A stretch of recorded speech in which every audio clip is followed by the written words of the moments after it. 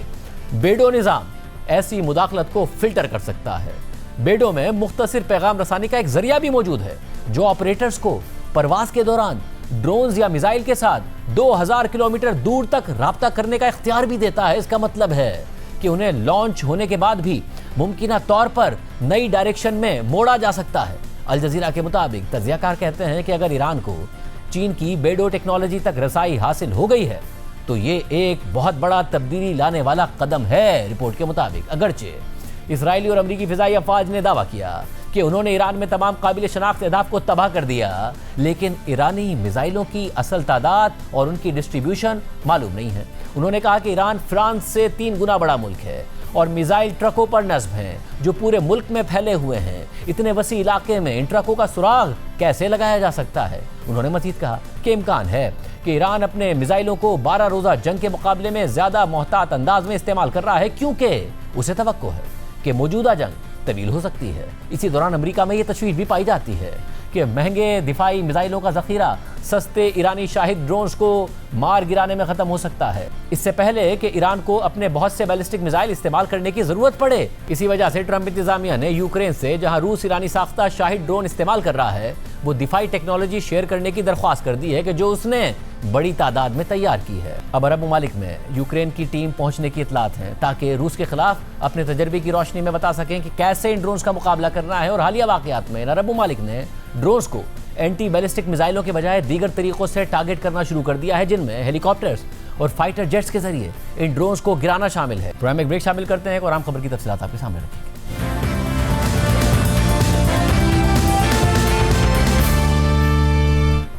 Programme میں دوبارہ خوش آمدید ناظرین۔ اس وقت ایران جنگ جاری ہے، تیل کی قیمتیں $100 فی بیرل سے نیچے آنے کا نام نہیں لے رہی ہیں۔ اس ساری صورتحال میں پاکستانی معیشت پر بھی اثرات پڑیں گے، جس طریقے سے ساری دنیا پر پڑیں گے۔ پیٹرول کی قیمتیں پہلے ہی بڑھ چکی ہیں، وزیر اعظم کہہ رہے ہیں کہ آئندہ ابھی ان میں فی الحال اضافہ نہیں کیا جائے گا۔ کیا اثرات ہوں گے؟ ہمارے ساتھ سابق وزیر خزانہ اور ماہر معیشت ڈاکٹر حفیظ پاشا صاحب موجود ہیں۔ ڈاکٹر صاحب بہت شکریہ ہمیں شو میں جوائن کرنے کے لیے۔ ڈاکٹر صاحب پہلے ہی معیشت نے بہت برا ٹائم دیکھا ہے اور پاکستان کے عوام نے دیکھا ہے، آپ تو لکھتے ہی رہے ہیں کہ کس طریقے سے ریکارڈ پر غربت پہنچی ہے، بے روزگاری پہنچی ہے۔ یہ جو امید تھی کہ اب اسٹیبلائزیشن سے شاید کوئی گروتھ کا فیز آئے، وہ بھی اب دم توڑ گئی کہ دوبارہ مہنگائی کی وجہ سے وہی اسٹیبلائزیشن کہیں شاید کنٹینیو کرے اور ہم گروتھ کی طرف نہ جا پائیں۔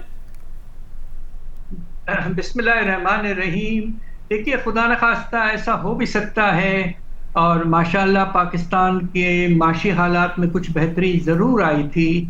اور خیال یہ تھا کہ انشاءاللہ اگلے سال ہم 4 سے 5% کا شرح نمو انشاءاللہ پہلی دفعہ بہت عرصے کے بعد حاصل کر لیں گے، مگر اب یہ واقعی بہت خطرناک سچویشن پیدا ہو گئی ہے۔ سب سے پہلے جو میرے خیال سے جو اثر ہوگا وہ قیمتوں پہ ہوگا۔ اب 2 طرح سے اس کے اثرات ہوتے ہیں، ایک تو جو ٹرانسپورٹ کاسٹ بڑھتا ہے، لوگوں کے اپنے ٹرانسپورٹ کاسٹ، اس میں انفلیشن کا امپیکٹ آتا ہے، اور پھر جو کھانے پینے کے اشیاء ہیں ان پہ جو ٹرانسپورٹ کاسٹ لگتا ہے، اس کے اضافے سے بہت سے چیزوں کی قیمتوں میں وقت ایک ساتھ اضافہ ہو جاتا ہے۔ ہمارا اندازہ یہ ہے، ہم نے ایسٹیمیٹ کیا ہے کہ فروری کے مہینے میں یہ 7% تھا، اب شاید یہ مارچ کے اینڈ تک ڈبل ڈیجٹ یعنی کہ 10 سے 11% تک چلے جائے گا، and this is going to be a difficult situation۔ Doctor صاحب یہ آپ کہہ رہے ہیں کہ ڈبل ڈیجٹ میں اگر مہنگائی آلریڈی چلی جائے گی تو اسٹیٹ بینک تو ظاہر ہے یہ دیکھتا ہی ہے کہ جو ہیڈ لائن انفلیشن ہے اس کا نمبر کیا ہے، اور وہ سپلائی ڈیمانڈ کی وجہ سے ہو نہ ہو، اگر سپلائی ڈائنامکس کی وجہ سے ہو تب بھی انٹرسٹ ریٹس کو اوپر رکھا جاتا ہے، تو یہ امید ختم کہ انٹرسٹ ریٹس میں کمی آئے گی، اور یہ خدشہ بڑھ گیا کہ انٹرسٹ ریٹس اب دوبارہ اپورڈ سمت میں جا سکتے ہیں۔ دیکھیے اس کا خطرہ ضرور اس لیے موجود ہے، آپ کو یاد ہوگا جب پہلی دفعہ تیل کی قیمت میں اضافہ ہوا تھا یوکرین اور رشیا کی جنگ کے بعد، ایک وقت ایسا آیا تھا جب تیل کی قیمتیں $116 سے بھی زیادہ بڑھ چکی تھی فی بیرل، اور اس وقت آپ کو یاد ہوگا کہ اسٹیٹ بینک آف پاکستان نے